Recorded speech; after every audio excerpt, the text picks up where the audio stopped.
بسم اللہ الرحمن الرحیم۔ شروع کرتی ہوں اللہ کے نام سے جو بڑا مہربان اور نہایت رحم کرنے والا ہے۔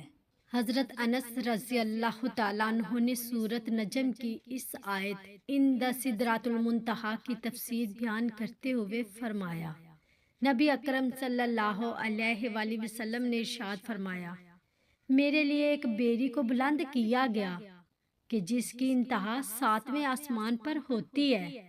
اس کے پھل مٹکوں کے برابر اور اس کے پتے ہاتھی کے کانوں کی طرح بڑے بڑے تھے۔ اس کے تنے سے 4 نہریں نکلتی ہیں، جن میں سے 2 ظاہر ہیں اور 2 پوشیدہ ہیں۔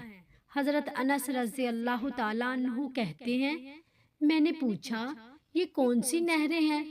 آپ صلی اللہ علیہ وآلہ وسلم نے فرمایا، یہ 2 نہریں پوشیدہ ہیں، وہ جنت میں بہتی ہیں، اور جو 2 ظاہر ہیں وہ نیل اور فرات ہیں۔ المستدرک حاکم، حدیث نمبر 271۔ نبی اکرم صلی اللہ علیہ وآلہ وسلم نے فرمایا، سب سے پہلے جس چیز کا فیصلہ لوگوں کے درمیان ہوگا وہ ناحق خون کے بدلے کا ہوگا۔ صحیح بخاری، حدیث نمبر 6533۔